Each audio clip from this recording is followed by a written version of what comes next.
I'm a speech pathologist here at the Duke Voice Care Center. Welcome everyone to World Voice Day. We're so glad you could join us today. We're excited to see you. We're excited to talk about voice and storytelling and how to express your own story. So a few housekeeping items as we get started.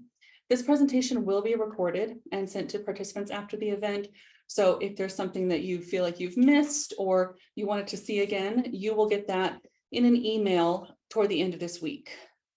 Everyone's microphone is off, but your video will stay on. If you choose to turn off your video, you absolutely may. If you do not want to be part of the recording, then please turn off your video. If you would like to change your view, you can do that by clicking view on the top right of your screen, and you can toggle between speaker versus gallery view. That's your option. If you see a whole bunch of just black screens with names on them and you don't want to see those, you may right click and select hide non-video participants as needed. That's up to you. As we go along, if you have any questions about the topics, if you have technical difficulties, general voice questions, please use the Q&A function that you'll see on your toolbar within Zoom itself.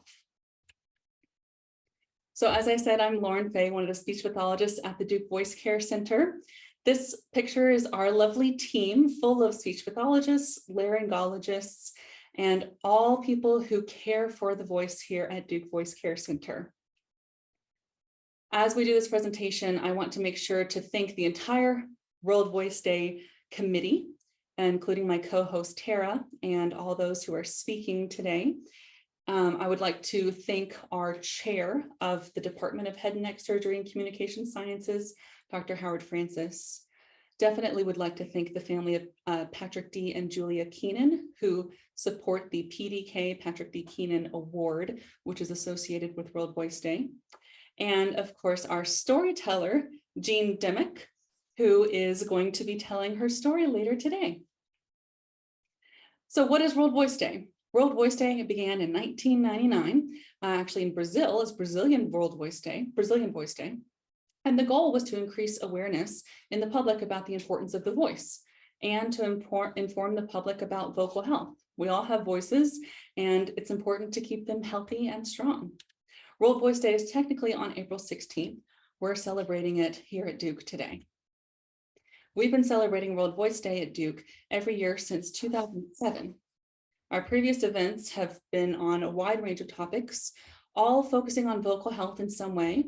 Some have focused on singing, oral singing, gospel singing, yoga and the voice, and last year, how stress affects the voice. There are so many avenues and things to talk about with regard to voice on World Voice Day. So I'd like to briefly discuss how the voice works. When we speak, a lot of times we just make sound and it happens and it's great. But sometimes things do not go as planned, and that's where voice therapy comes in. Ideally, when we're speaking, we have a balance between these three aspects of voice. We have the breath, which provides the fuel for the voice. Then we have the vibration of the vocal cords, which provides the sound. And then we have the resonance, the way sound moves up into the mouth and face and is shaped into speech. When all of these things are working in balance, you get speech, you get voice, you get singing, you get speaking, you sound like you, and the interaction of all of these things is what makes us able to communicate with wonderful voices. So when all this is working in conjunction, the vocal folds, as you can see here on the screen, vibrate evenly and smoothly and create a wonderful sound. So in order to keep our voices healthy and strong and able to tell our stories, we at the Voice Care Center like to use voice exercises as a way to warm up, tune up, and improve the voice. So here tonight, you are in for a treat. Leda Scarce is one of our speech pathologists here at the Duke Voice Care Center, and she is going to lead you through some voice exercises. Now, all of your cameras are on mute, so you can do voice exercises on your own at home. We're not going to be able to hear you, but you can have a grand time joining in with Leda. So I will pass this over to her. Thank you so much, Lauren. And I just want to just give a huge shout out to Lauren and Tara, who have led this endeavor, and the rest of the World Voice Day Committee have just done an amazing job of putting this together. You're in for a real treat tonight. So I'm excited to see you all here tonight. I see some old friends in our audience and some new folks, and we're just really delighted to have you here. So we're going to try some voice exercises so that we can get warmed up for the rest of the evening. So as Lauren said, you can do these all together on your own. And so feel free, I'll give you some pitches, I'll give you some examples, but feel free to do the exercises along with me, and I'll give you some variations, and you can do your own variation if you want to.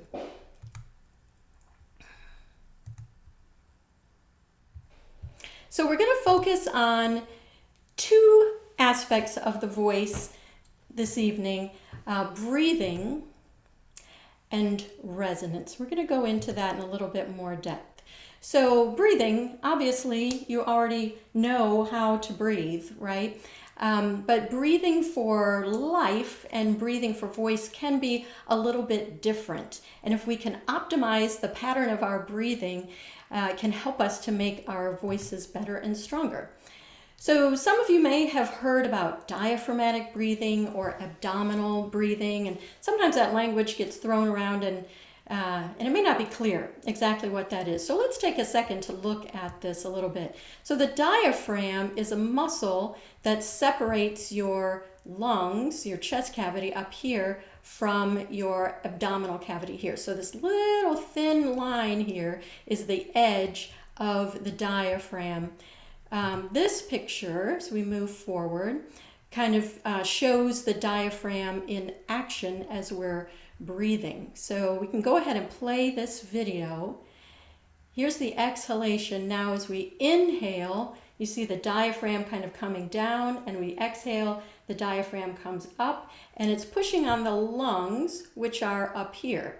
So as we inhale and the diaphragm comes down, it brings the lungs with it, pulls the air in, then we exhale and the diaphragm relaxes back into its rest state and pushes the air out of the lungs. Why is that important? So the natural way the body wants to breathe is to pull the rib cage up on the inhalation, and then to exhale, we just let go. Gravity pulls the rib cage down and forces the air out. The elasticity of the ribs pushes the air out, and it's a pretty passive exhalation. We don't really have to do anything, we just let go. So we breathe in and then we just let go. That is a very efficient way to breathe for staying alive. It's not an efficient way to breathe for the voice, because when we are speaking or singing, we need to be able to control the exhalation. And that's where this abdominal breathing pattern, diaphragmatic breathing pattern, comes into play. So as we just saw on the video, the diaphragm in its relaxed state is kind of this dome shape. We inhale, it contracts and it pushes downward on the abdominal contents, and then as it relaxes, it pushes the air out of the lungs.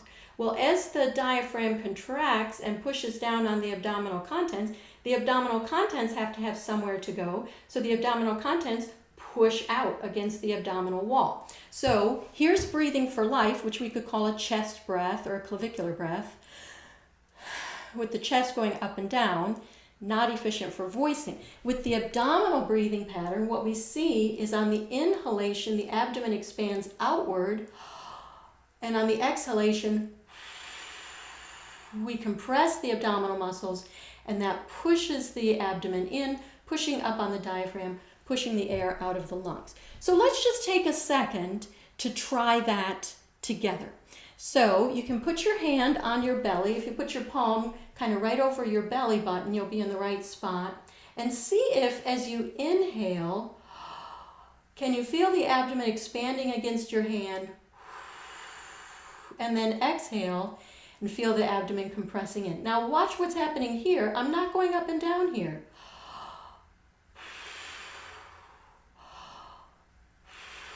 The movement is all in my abdomen.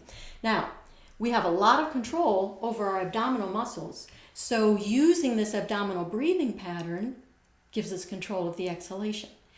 Control of the exhalation gives us control of the voice. So as we're going on to these exercises where we're going to be vocalizing a little bit, see if you can use that abdominal breathing pattern.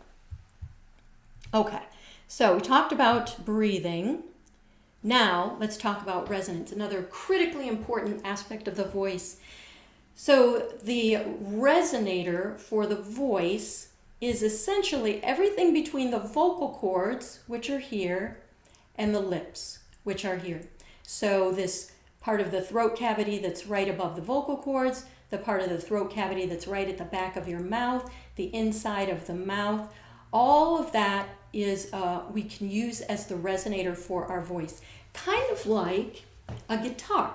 So with a guitar, you have a wooden box that the strings are attached to, and that wooden box is the resonator for the guitar. It shapes the sound, gives it its characteristic qualities. What's different about the voice is that we can move our resonator around. So we can move the lips, the tongue, the jaw, the soft palate, and moving all of these structures that are in our vocal tract, our resonator, moving those structures around allows us to change the shape of the resonator in different ways. If we get the shape of the resonator exactly right, it actually helps the vocal cords vibrate more efficiently and gives us a boost of sound for not very much effort. And when that happens, we call that resonance or resonant voice. Sometimes that's called placement, forward placement, focus, frontal focus. All of that terminology refers to that experience of getting the shape of the resonator just right to enhance the sound. Now, how do we get our resonator to do that? How do we know what the right shape is? Well, there are certain sounds that help us achieve that, and we're going to explore those sounds in a second. So we're going to work on two exercises specifically this evening. We're going to work on an exercise for strength and an exercise for flexibility or stretching. These are adapted from the work of a brilliant voice scientist named Joseph Stemple, who has contributed so much to our field, and he called these exercises vocal function exercises. We're adapting them a little bit.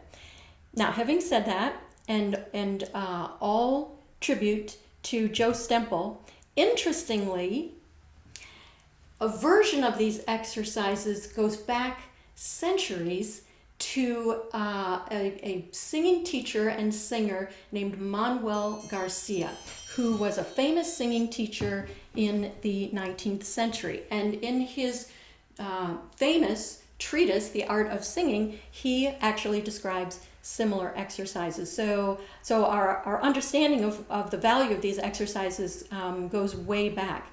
Another fun fact about Manuel Garcia is that he actually was the first person to look at vocal cords in a living person. And I love this fact because our heritage of looking at vocal cords and laryngoscopy goes back not to a doctor, not to a scientist, but to a singing teacher. So we owe a lot to the singing teachers of our history. So that's just a little fun trivia fact for you to roll out at your next dinner party.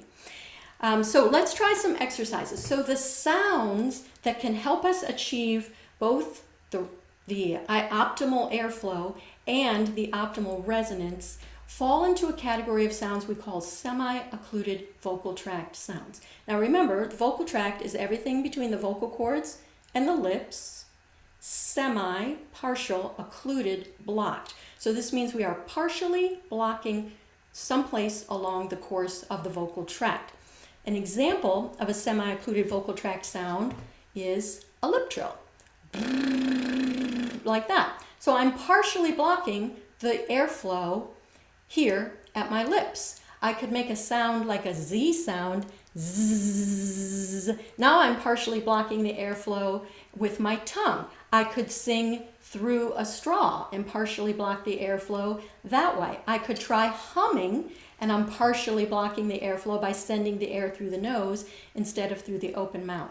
So these are all examples of these sounds that help us to get that perfect resonator shape. And the really cool thing is that research has shown us that when you practice that way, when you practice with the semi-occluded vocal tract sounds, your throat learns how to achieve that optimal shape when you take the occlusion away and sing with your mouth open on vowels and words.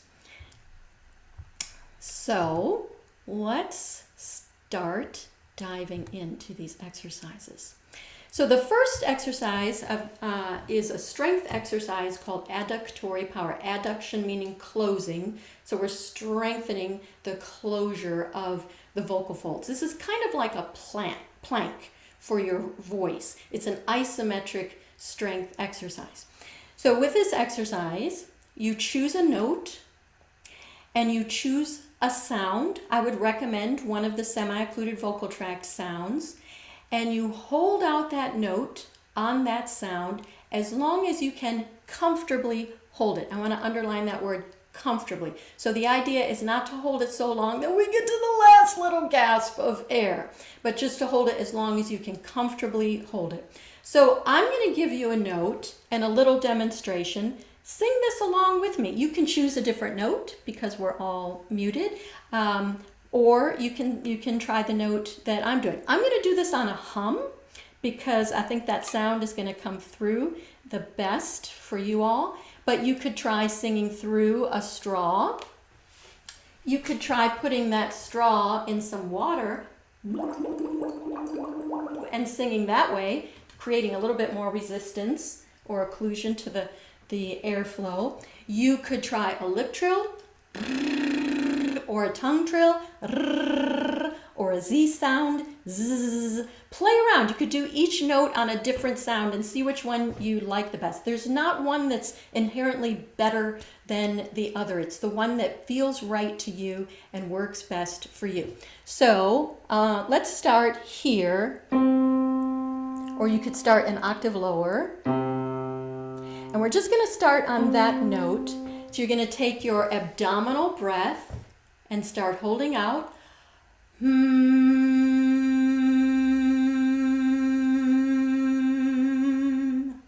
And as you feel like you're running out of air, just stop. It may be longer, one note compared to another, doesn't matter. Just hold it as long as you can comfortably hold it.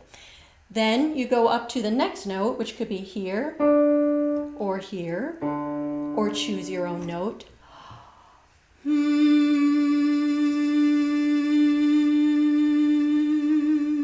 Now, as I'm holding out that humming sound, I'm noticing a kind of a buzzing, vibrating sensation kind of right here in my face, behind my nose a little bit, in my cheekbones, maybe my upper teeth a little bit.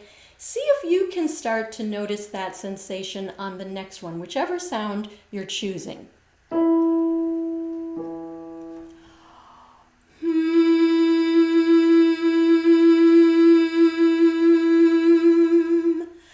Do you feel that little bit of a buzz or vibration? If you do, that tells you you've achieved resonance. You've got it. So when we have that experience of feeling the voice as a vibration in the face or the mouth, then we have achieved resonance, and we know that we've got the vocal tract in just the right shape to help the vocal cords vibrate in the most efficient way. Then you just keep working your way up that scale. Nice abdominal breath.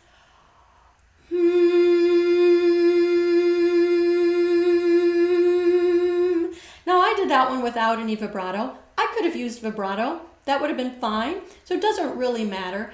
The important thing is using a sound that helps you achieve that resonance and keeping that air flowing without straining or tightening here. So you have lots of options here. Let's do one more together. Take your nice full abdominal breath.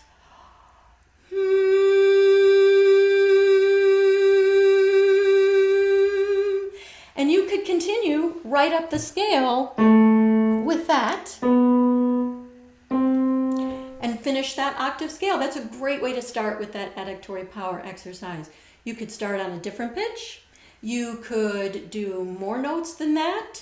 You could do the notes next to each other rather than doing it like I did as a scale. Doesn't really matter. The key is to do a series of several notes covering some range, holding out each note, and that gives you that isometric strength benefit. Okay, let's move on now to, I promised you, a flexibility exercise, a stretching exercise. So as the pitch goes up, our vocal cords stretch or get longer, and you can see that in this little video clip here, how the vocal cords get longer and longer. That person is making their pitch go higher and higher. As the pitch comes down, the vocal cords contract and get shorter. So a great way to work on this stretching and contracting, this flexibility of the vocal cords, is to do a pitch glide. That means you start at a comfortable low note, you glide up to a comfortable high note, and then you come back down. That might sound something like this. Ooh. Kind of going through the whole range on that one. The point of the glide is that it allows you to stretch and contract the vocal cords in a gradual way. You could do a scale, and a scale is beneficial as well, but with a scale, the vocal cords move more ooh, kind of in that stepwise manner. So the gliding motion, ooh, it takes more control, and it really allows you to develop that control and flexibility. So let's try a little bit of that. Now, you could do this gliding pattern like I demonstrated for you, where you go from the bottom of your range to the top of your range and back down. You could do it in a more structured way over a specific interval, say a fifth.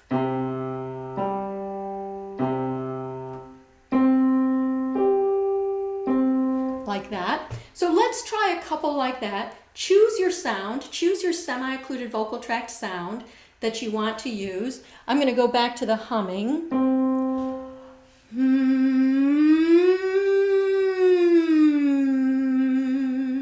Now notice I'm really taking my time on that glide. I'm not going cleanly from the bottom note to the top note.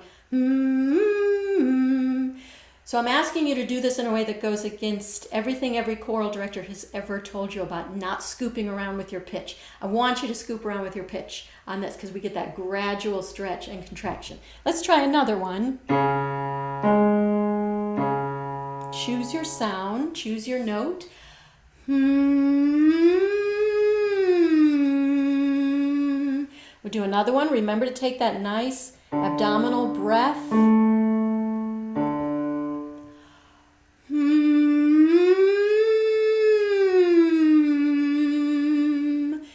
We'll keep going a little bit. Remember to feel that buzzy, resonant feeling in your face.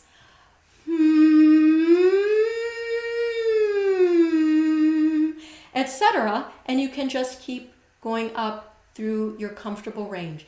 For both of these exercises, avoid kind of pushing the extremes, going so low that it feels strained or so high that it feels strained. Work in a comfortable range.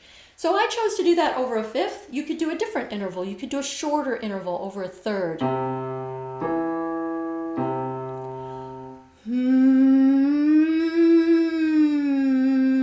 Let's try a couple with that interval.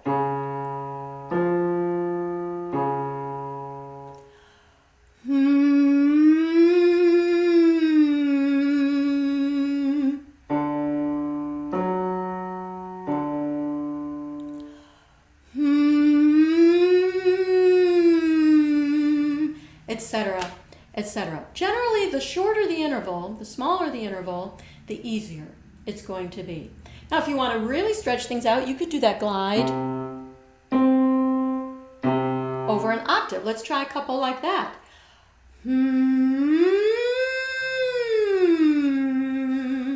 Think about your buzzy vibration, your abdominal breath.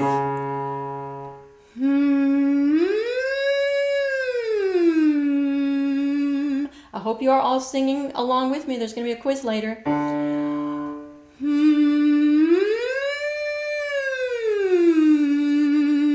Let's do one more.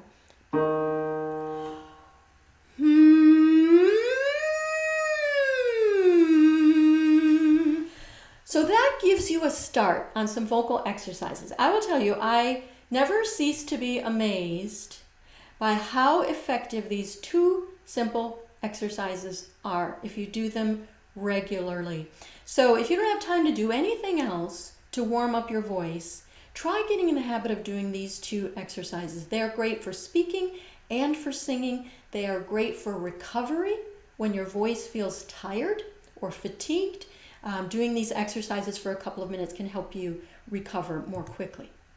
So I imagine you may be wondering, well, what's next? Where do I go from here? So basically, you want to start with something simple, as we did, working in a comfortable range, and generally something that is structured in a stepwise motion, like a scale, is going to be easier than something that is more elaborate, like an arpeggio. So this one on the left side of your screen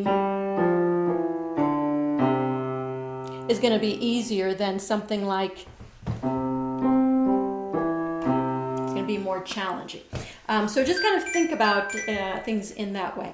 Now, you have in your, you will be receiving after the event a handout that's going to go over how to sort of build on what we did.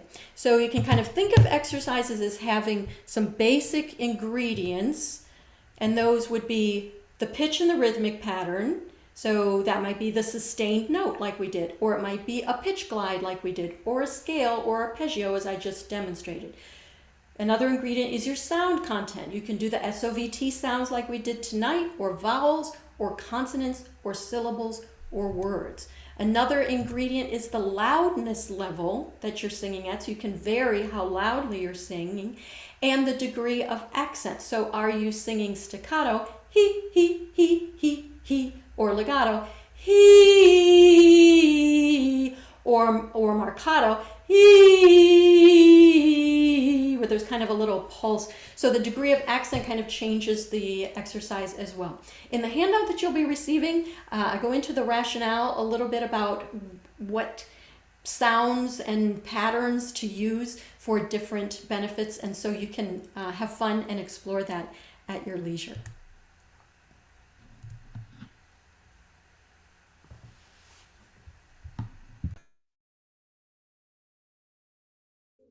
Hello, everyone.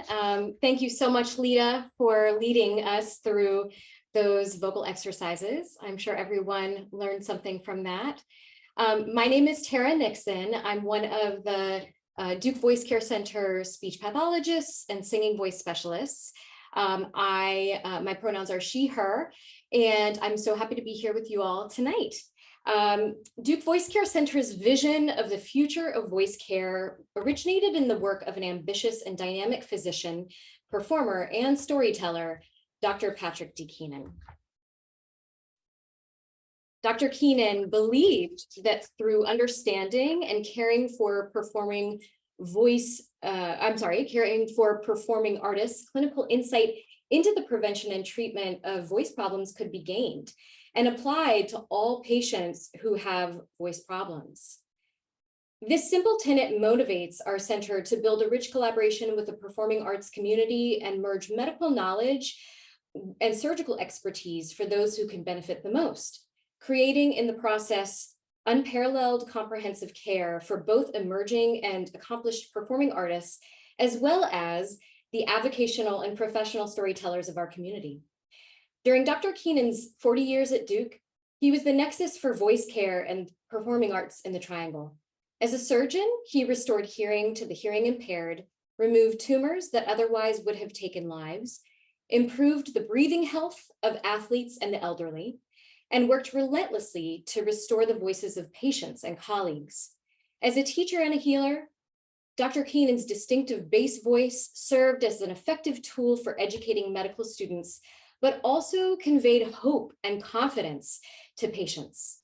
In fact, Dr. Keenan's greatest interest was in laryngology, or the health and care of the voice. Laryngology was a natural complement to his interest in participation in both the healing arts and the performing arts.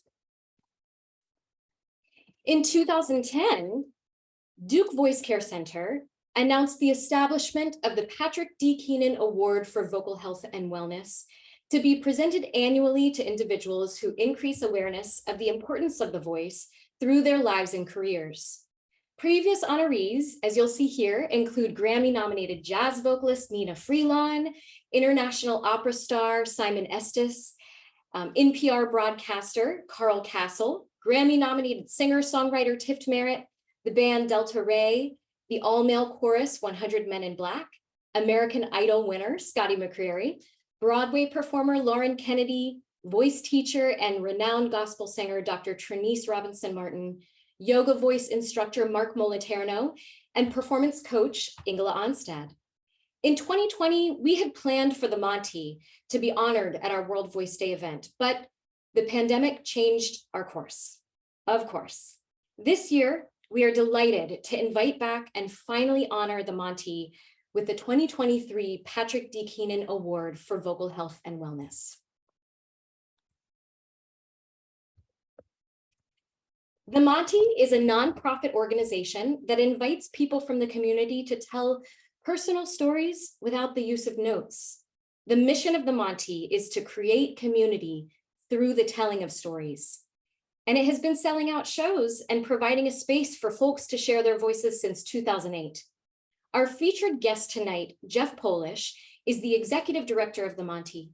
He has a PhD in molecular cell biology, but his lifelong love of storytelling eventually called him away from science. In addition to his work with the Monty, Jeff consults with businesses on how to use simple practices of storytelling to communicate effectively. Notable past clients include Boeing, Microsoft, and Juniper Networks. Jeff, we are so excited to learn from you tonight. Everyone, please welcome our featured guest, Jeff Polish. It is a pleasure and an honor to be here today, speaking to you. I can't believe that list of past winners, like Nina Freelon, Scotty McCreery, Carl Castle. And I just want to make a promise to you right now that despite the prestigious, list of honorees, I will not change as a result of this award. It's not going to happen. And I'm just going to share a little story with you about a humbling experience that I had several years ago as I was starting out in this career of storytelling. So it was 2014, and I was in the airport. I'd just been hired to travel internationally to teach an extensive storytelling workshop to a group employed by a pretty big tech company. And I was walking through this airport feeling myself. Like I was like, I have made it. Like I made up this job. I made up this organization. And it's working. I'm going international. It was just Canada. I will say that, but still I needed my passport, like that's all right. So I was in the Calgary airport, got my passport in my pocket. It's like shiny and new. It's never been opened because I hadn't traveled internationally since I got my new passport. And I'm walking up to the Canadian Customs and standing in line. I walk up to the Canadian Customs agent. It's a woman, probably, in her mid-30s. And she grabs my passport. She opens it up. It's like, and she's like, doing that initialing thing and taking the stamp, and she's like flipping pages, stamping, initialing, I don't know what they're doing with that. But she says, "Oh, business or pleasure?" And I'm like, "Business." And she says, "Oh, what do you do?" Still stamping, still initialing. I'm like, I'm a storytelling consultant. And she's like, storytelling consultant? What? I'm going to ask you that question again. Next time, don't say storytelling consultant. And she was dead serious. Like, she was just like, there was not any like humor in her body, in her voice at all.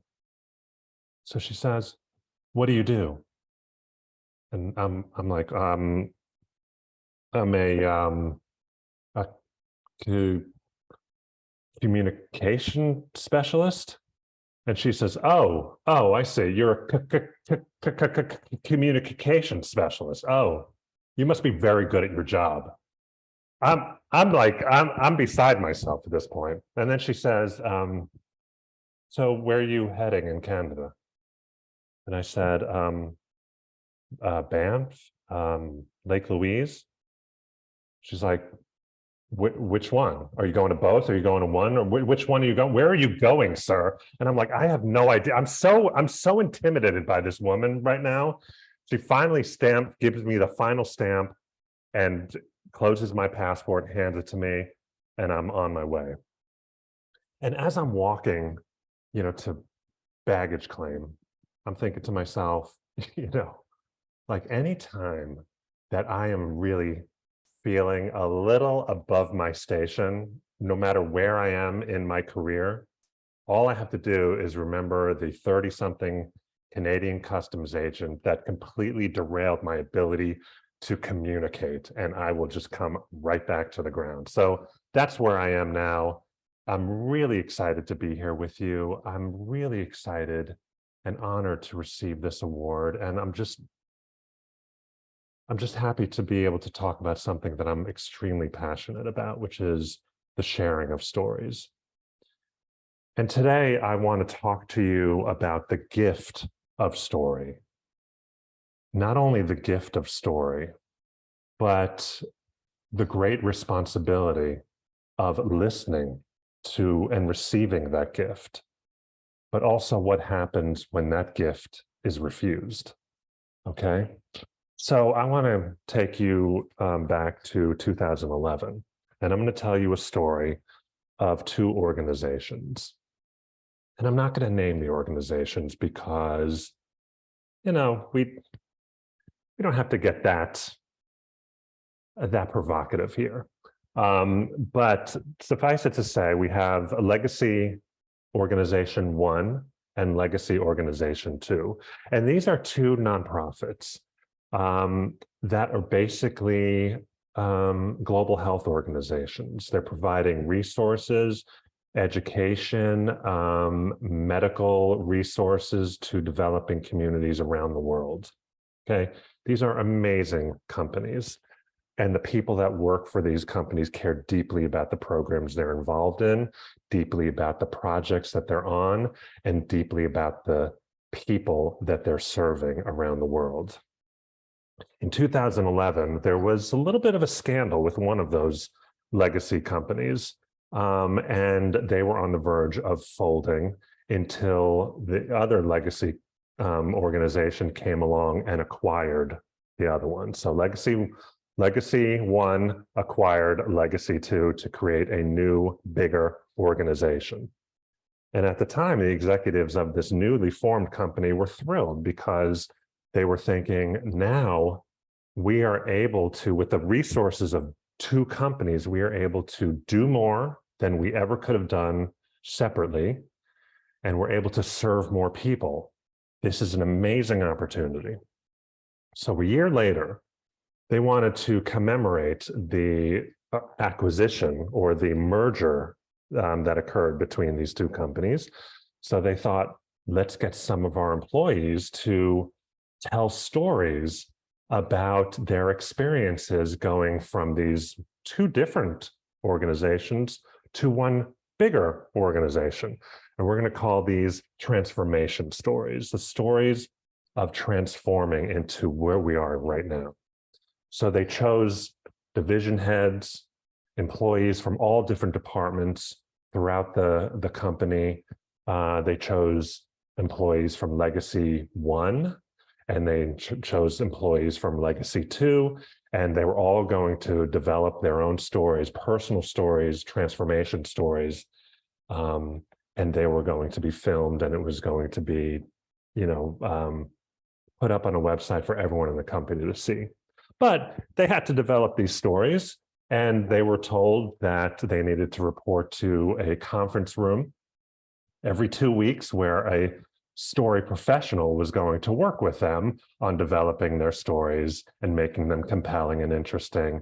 And so they all showed up on this one day, and that's where I come into the story, because I was the story professional. And when I entered the room, there were 10 people in the room. I didn't know anyone. I just walked in, and these 10 people, they kind of looked like they would rather be at their desks doing their work. They were required to be there. The temperature was cold in that room. I'm not actually talking about the thermostat. I'm just talking about the general feel of the mood in the room. And my goal on day one was to give a storytelling primer, teach them how to tell their own stories, because everybody's got stories to tell, but not everyone exactly knows how to tell their stories in a compelling and engaging and relatable way. So I gave my talk. The room remained cold. And at the end of that session, I basically gave them a prompt, a way for us to, basically a homework assignment. Develop your transformation story, and then the next time I come back, I'll come in the room and we'll share our stories together. And we'll give each other feedback. And over time, the more I come and visit, the better these stories are going to get.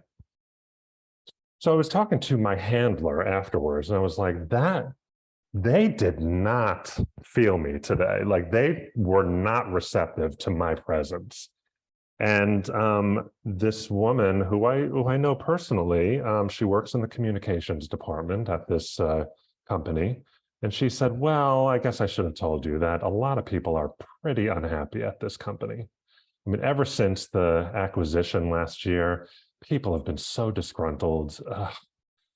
I don't know. There's just, and then she rattled off some statistic about, the high percentage of companies that have been involved in an acquisition or a merger fail because of the toxicity of the corporate culture, that their personnel can't get along in the newly formed company.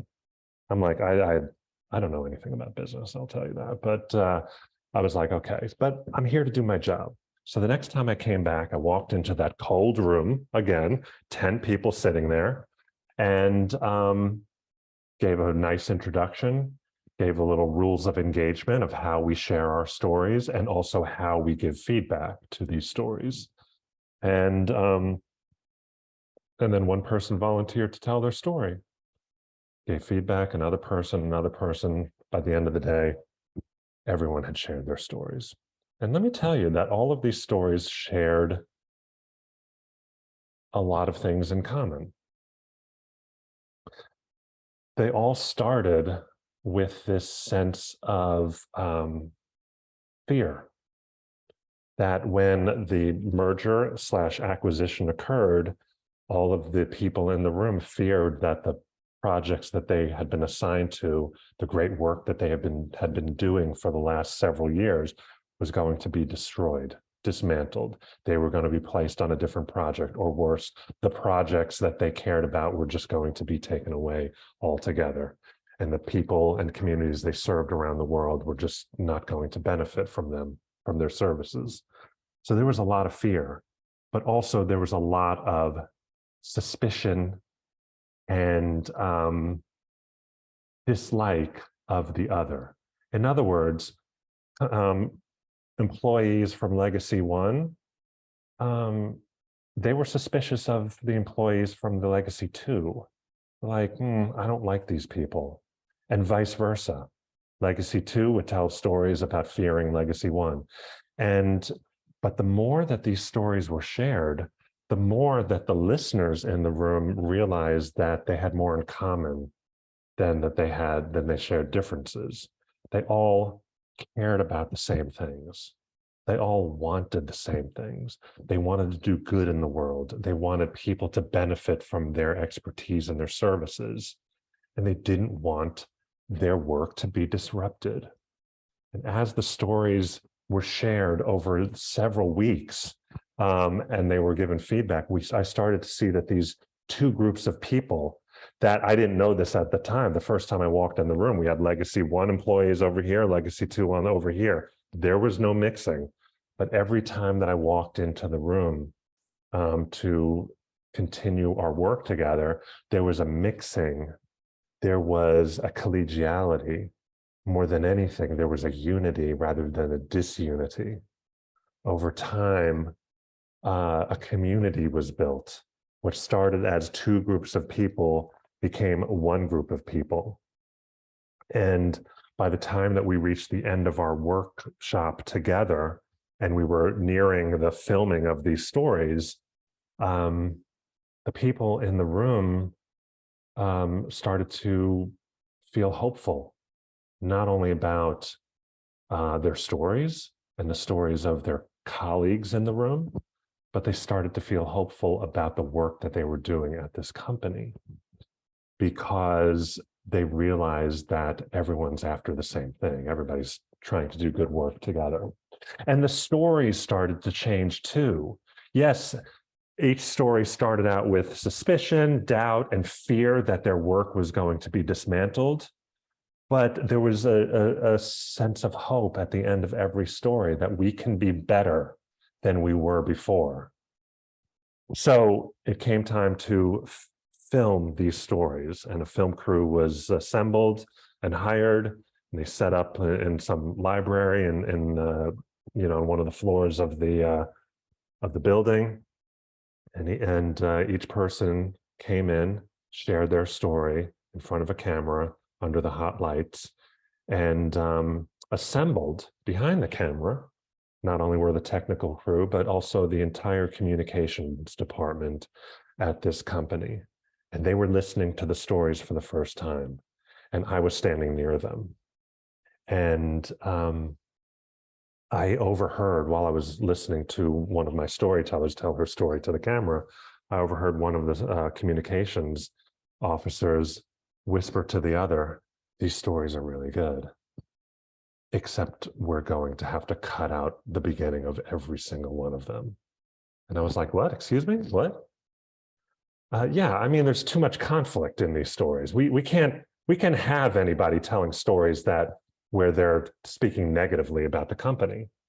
We want these stories to reflect how excited everyone is about being here, about how so much more is possible, but we'll just lose the negativity at the front.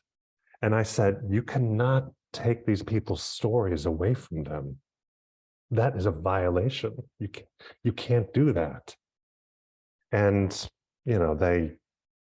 this person sort of brushed me off. I felt very strongly about this, that these stories should not be messed with. And so I went to talk to my friend who was also in the communications department. And I said, this is a really nice opportunity to highlight these very real, authentic, vulnerable stories that people are sharing that have a really nice message to them. And she said, well, I don't know if I can do anything about that. We can't highlight negativity in these stories. And I was like, let me offer you an alternative. Clearly, there's some malcontent amongst the workforce at this company. You could show them a montage of these stories where everybody's talking about having hope for the future, and you can show that to the people in this company and they won't believe a word of it. Or you can show them the stories as they are, which feel authentic, which the people watching these stories will recognize themselves in these stories. They will feel connected to the people telling the stories, and they will feel connected to the message, and they will start to feel hope for their own future at this company. That's an opportunity that you have, that the leadership of this company has. She said, well, I'll do what I can. Not only did they remove the conflict at the beginning of the stories, but they scrapped the entire project altogether. And the stories that I spent my time working on never saw the light of day. But more importantly than my time was the time of the people who sat in that room and found their story and found the stories of the colleagues that they didn't know before. They saw themselves in each other and they became a community. How can you go to them and say that your story doesn't matter and we will not be highlighting these stories? We will not be listening to your story. I know that they were upset about that. In fact, many of those people that sat in that room for the few months that I worked with them are no longer with that company. And it doesn't surprise me. Stories are a precious gift. If you are willing to share your story, your personal story, it is a sacred thing to receive. And when you refuse to receive that, it is such an offense. And it was difficult for me. I got paid for my work. Obviously, it's my job, but it was the hardest money I've ever had to spend. I obviously accepted it, but I don't like doing work ever when it doesn't have impact, because I know what a story can do. I saw it in that room. You know, when two groups of people were merged as one community, it was a powerful, wonderful, and beautiful thing. And it is a thing that I try to replicate every time that I put on an event. As Tara said earlier, as she introduced me, I run an organization called the Monty. We just turned 15, just celebrated our 15th anniversary. And it's a humbling thing for me because thousands of people have come to our event. And I'm not talking about to sit in the audience. Yes, thousands of people have sat in our audience, but more than that, over 1,000 people have taken the stage, have shown enough bravery to stand on our stage and speak their honest, authentic, and vulnerable truth to a room full of strangers. And that is an act of courage, and that is a gift that everyone can learn from, benefit from, and engage with and relate to. Tonight, I have the privilege of introducing you to a storyteller who I have had the privilege of working with over the last month or month and a half. She's a professional, a wonderful scholar, and was a privilege to work with. Her name is Jean DeMock. She has a wonderful story, and I want you, before you listen to the story, I want to tell you a little about what makes a story great, and then we'll listen to Jean, and then we'll talk about it on the other side. One of the things that makes a story great is when you start to see or hear about something that is unseen. Sure, life experiences happen all the time, right? But what can be amazing about a story is when you start to learn people's motivations through those life experiences. When a storyteller gives us access to their inner world, that's when it becomes the gift that it actually is. And let me give you an example before I turn it over to Jean. All right. If I were listening to a talk of somebody telling a story about climbing Mount Everest, that could be a really exciting story. It could be wonderful, talking about the process of training their bodies to climb at altitude, to withstand the brutalness of the climate of climbing Mount Everest, and also the oxygen deprivation as you climb to high altitudes. We could hear stories about the things that have gone wrong, about the obstacles they faced as they tried to summit. And I will tell you something, that if I were sitting and listening to a story that was just that, I wouldn't care a single bit about that story. And I'll tell you why. Yes, it's exciting, but I think climbing Mount Everest is a crazy, crazy thing to do. It's absurd, not just because it's hard, but because so many people have died trying to climb and summit Mount Everest, right? Not only have people died trying to get to the top, people's attempts to get to the summit have caused other people to die. So not only am I not interested in somebody doing that, I have contempt for somebody that is going to do that, unless they give me a reason to care about why they're doing it. Motivation is everything in storytelling, okay? Imagine somebody telling a story about wanting to climb Mount Everest because it was their father's wish to climb the highest peak on the planet. But that father passed away before he ever had the chance to attempt climbing Mount Everest. And so it is this person's wish to train and to fulfill his father's wish to summit the highest peak on the planet. Now, if you started your story with that, oh, I'd be on board. I mean, yes, it's still a fool's errand, but I would at least understand your motivation and I would go with you. A story is not just about what happens, it's about why it's happening. And so as we listen to Jean's story, I want you to really think about what her motives are. What is going on internally inside of her story and inside of who she is. And let's connect with that. And so without further ado, I want to introduce you to Jean DeMock, our storyteller of the night. Oh, thank you, Jeff. Well, The Mikado, a Gilbert and Sullivan operetta, presented me with the part of Yum Yum, the lead female character, who was wooed by Nanki-Poo.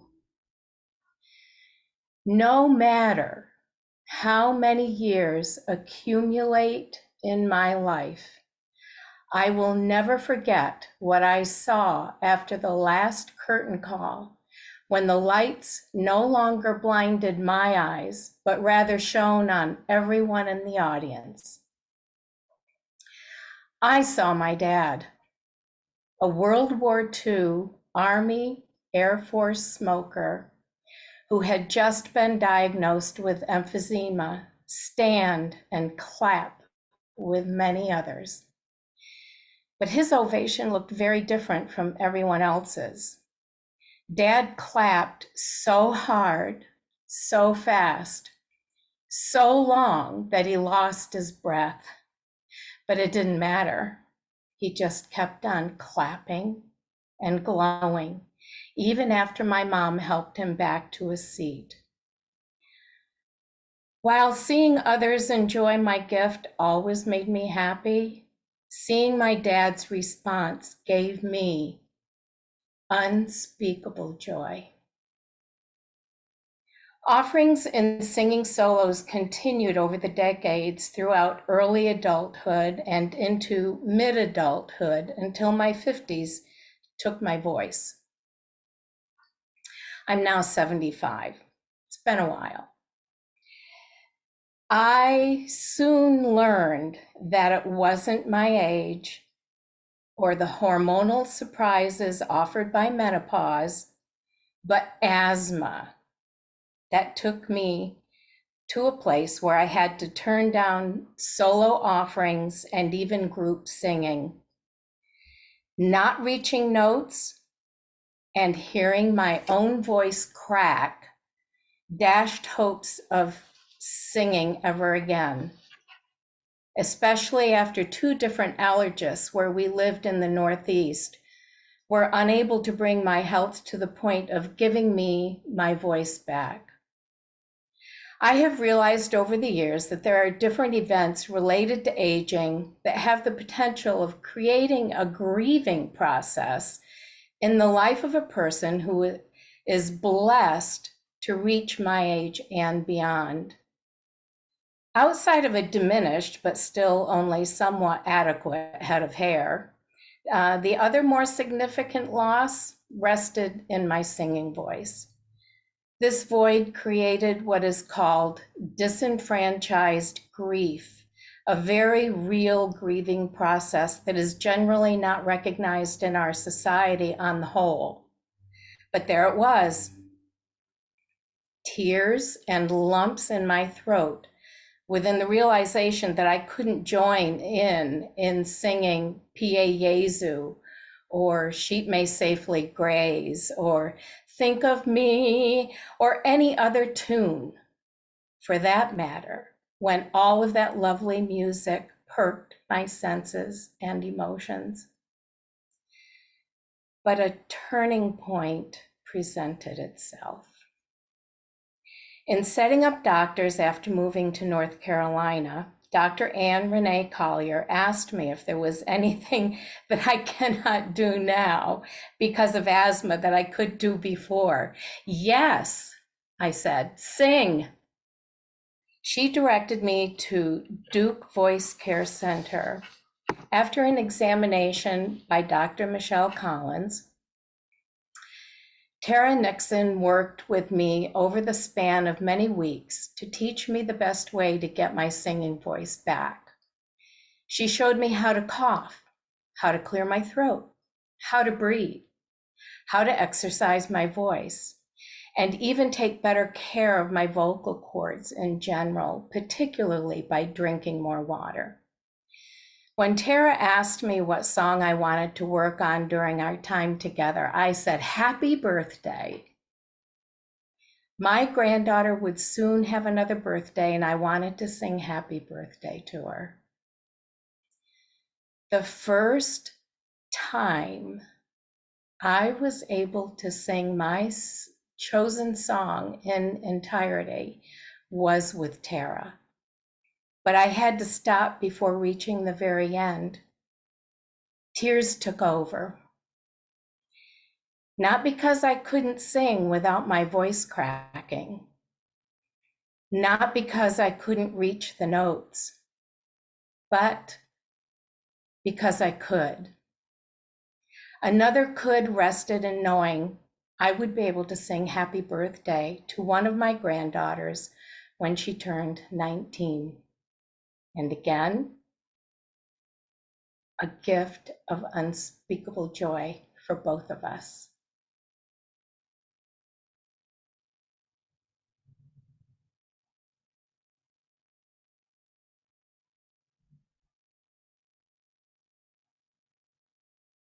Thank you. Thank you, Jean. That was a really beautiful story. And I want to talk a little about that. Not only does it really highlight just how amazing the Duke Voice Care Center is, and Tara Nixon, who we saw earlier.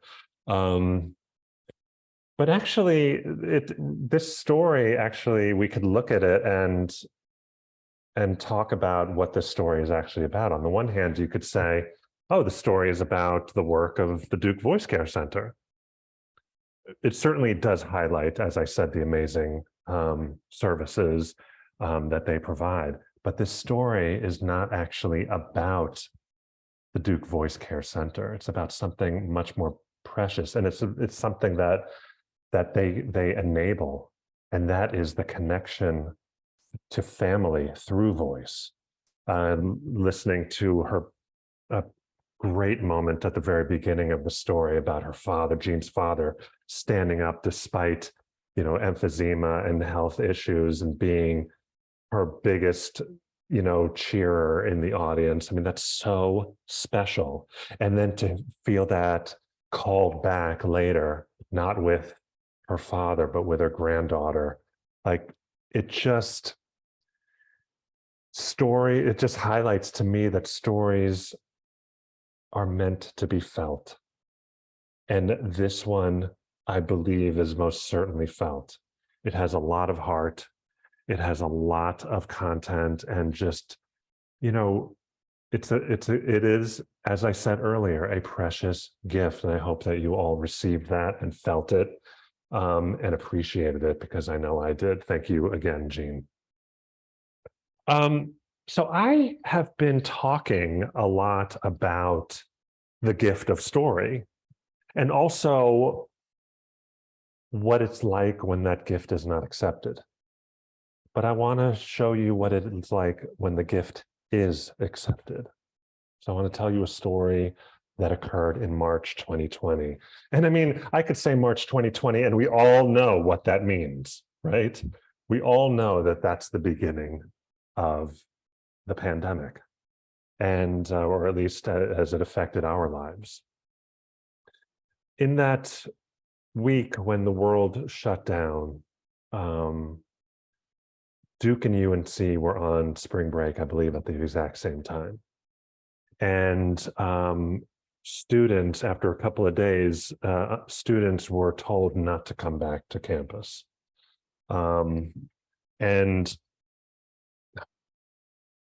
the next week, 2 Duke undergrads tragically took their own lives. And a couple of days after that happened, a Duke professor called me up. She's an old colleague of mine, Deborah Jensen. I taught a couple of classes with her at Duke in previous years, and she was teaching global health class with her colleague, Wesley Hogan. And she said that she would like to bring me in to lead a little bit of a storytelling workshop, obviously remotely, virtually, like what we're doing right now.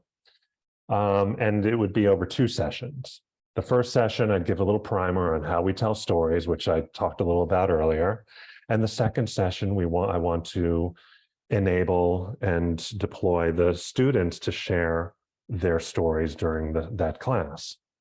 And I asked her, do you want me to contextualize my remarks in the global health, sort of world?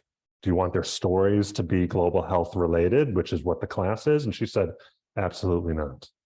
I want to suspend the global health curriculum for these 2 classes.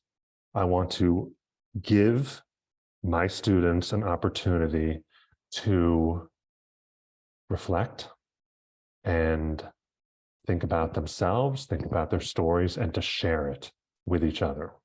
And I said, okay, great. So I went in, actually I didn't go in, I was sitting right here.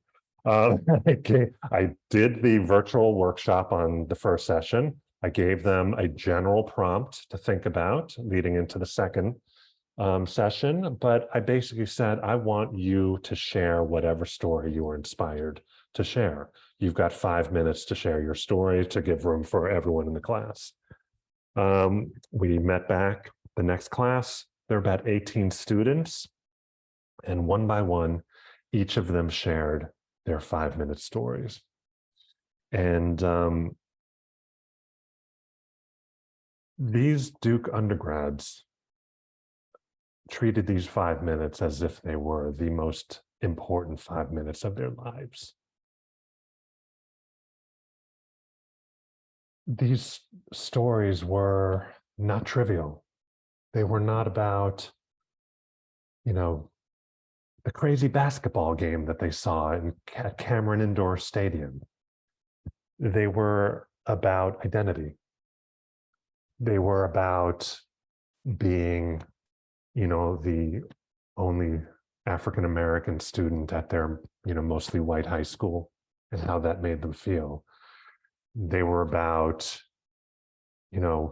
growing up hating their Chinese name because nobody could ever pronounce it properly, but then learning to love it as they reached their adulthood. They were about victimhood. They were about social injustice.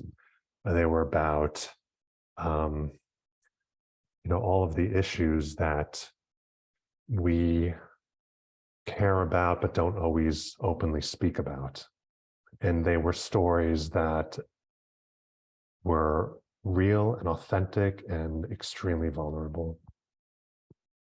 And these 5-minute stories told in the little box in a corner of my screen transfixed everyone else that was present.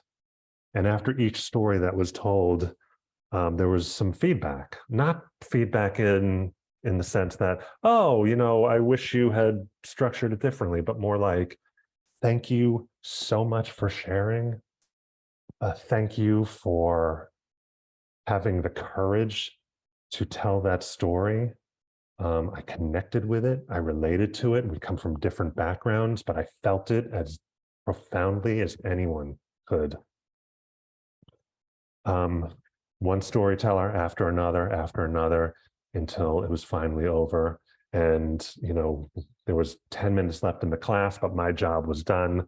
And the professors were like, oh, thank you, Jeff. We thank you so much for doing this. And you can sign off now, which I did. The next day, I received an email from one of the professors, Deborah Jensen, who said she recorded the storytelling session the night before. And she sent me the file. And she said, I'm sending you this file because I think you might find it interesting to watch the tape, watch the recording after you left the class. And so I did. I fast forward, I moved the playhead all the way to the point where I was waving goodbye. You could see me waving and then disappeared. And then Deborah and Wesley asked the class, so what did you guys think of that experience? And one by one, each of them talked about what it meant to them to, share stories that prior to March of 2020, they probably wouldn't have thought to have shared. They talked about, why it felt so timely and vital to have expressed themselves in that way. And each of them said in some way, shape, or form that it was the best class of the year. Now, it would be easy for me to feel like the hero of this story. That I came in and I gave them the most meaningful experience of their semester or of their year. But in reality, I'm not the hero of this story. In fact, I'm a bit player in this story, if that. I provided the context for them, a space where they could do something. The real heroes are the people who had the courage to share their stories, to give that precious gift, to speak their truth, to identify who they are, and to speak it proudly.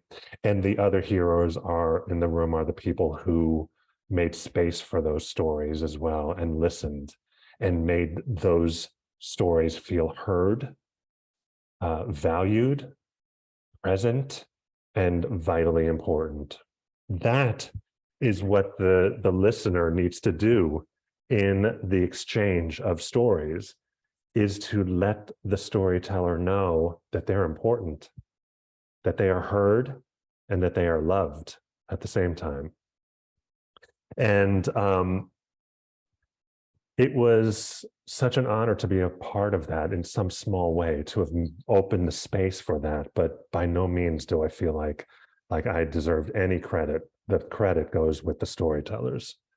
And I want to close with a very similar sort of moment that we've all experienced, because I've described today 2 stories that maybe you haven't experienced: a storytelling workshop that's virtual, which we're doing a little of that now, and this storytelling in the corporate setting.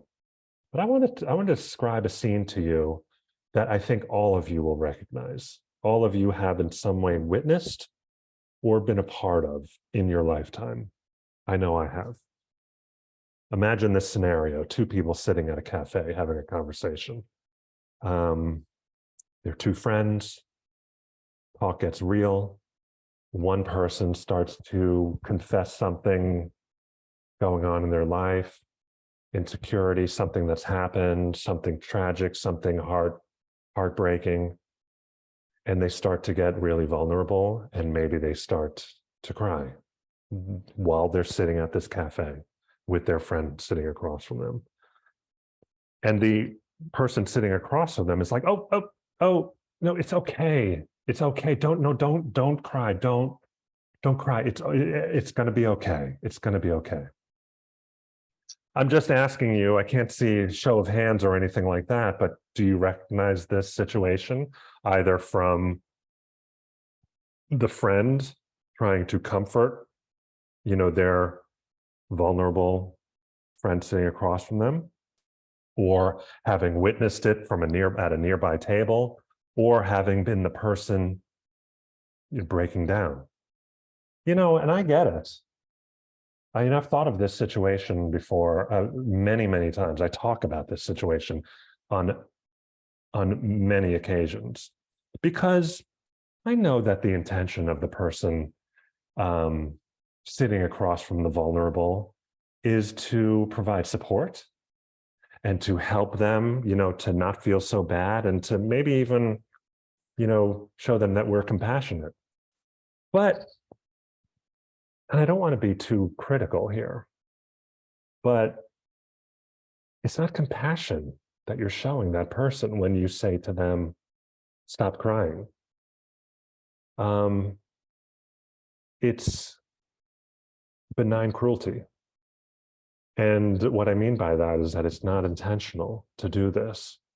But the thing that we need to realize is that we can't take away the suffering of our friends or of other people, but we can be there to support them through it, right? And so here we are sitting across from somebody being vulnerable. They have revealed their inner self, the thing that is unseen. They are revealing to their friend, and that friend is saying, stop doing that. And they're also saying it's going to be okay, when in many cases, we don't know that to be true. So what is the appropriate response? The appropriate response in a situation like this is to just listen, to let your friend know that you're there, holding the space, bearing witness to the suffering, helping them to be seen, doing exactly what every Duke student in that global health class did when they were sharing stories, and not doing what the communications department did several years ago when they shut down the stories of those wonderful people that had the guts to tell them. We need to listen. We need to hold the stories of the people that we love. Hell, we need to hold the stories of every person that is willing to share it. It is a gift to share the story. It is sacred, and it is an equal gift to accept that from them. It is a great responsibility to hold those stories. And I hope that today we were able to learn what a gift that stories are, and also the responsibility that listening also takes, and how important it is to help other people feel seen and heard and vibrant and vital and important. So I want to close by saying that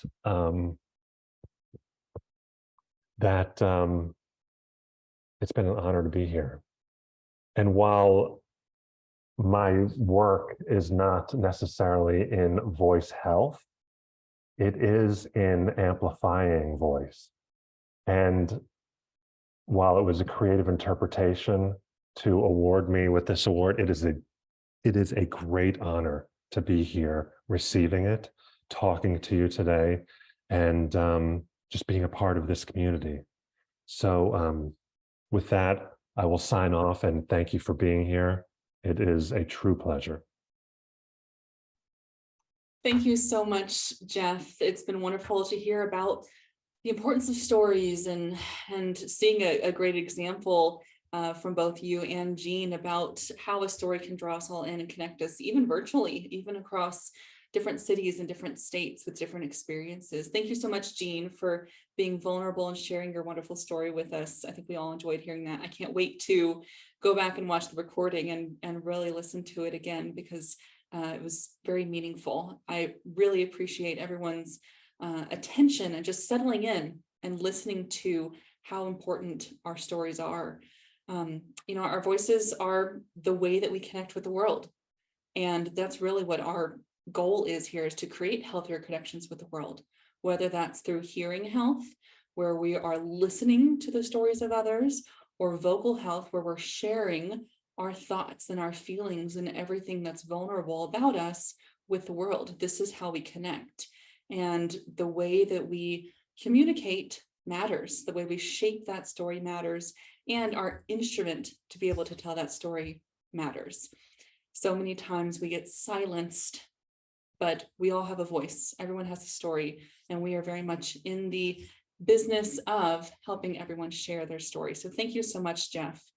I also wanted to mention that if you enjoyed hearing about Jeff and are interested in the Monty, there are some events coming up.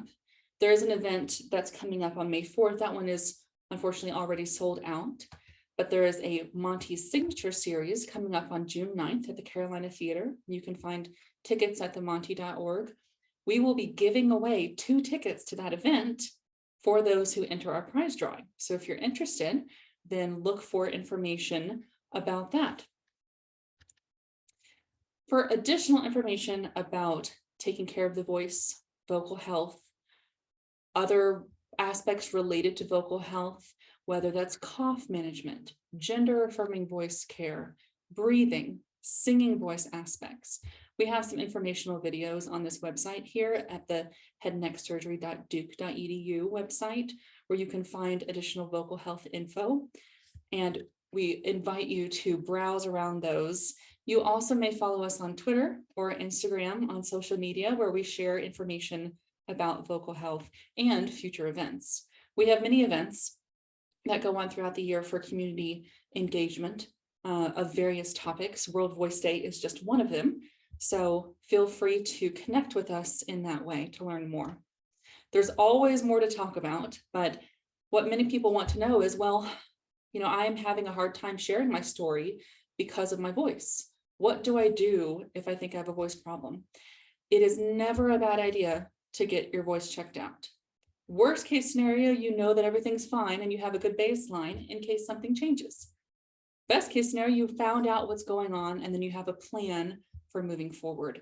So if you're experiencing difficulties with your voice, then feel free to call us at the number listed on the screen to speak with our scheduling office, and we will help you out with your voice problem, your throat problem, or the folks on our hearing side of the ENT, ear, nose, and throat world may help you out with hearing problems. And we will help you figure out what's going on, come up with a plan, and get you back to telling your own unique individual story. We have a couple of minutes left, and I would like to open it up to any questions. You may submit questions to the chat or to the Q&A portion here, and we can answer them live. There was one question that came through earlier regarding voice changes related to thyroid issues. If you were not able to see that on the chat, on the Q&A or the chat, I invite you to open up the chat so you can see that answer. Are there any other questions related to storytelling? Any questions for Jeff? Any questions for the Duke Voice Care Center team about vocal health? Anything along those lines? If there are, you may enter them in the chat at this time, and we can keep talking. Otherwise, stay tuned for future events. We will certainly be continuing this trend of talking about vocal health with focus on different aspects over the next several months and of course several years. We love voice. We love you for coming. We love you for thinking about your voice, vocal health, and sharing your story. Go ahead and take that survey or wait for that email. We hope you get to watch the recording, and We hope to see you at future events. Thank you all so, so much. Have a wonderful evening.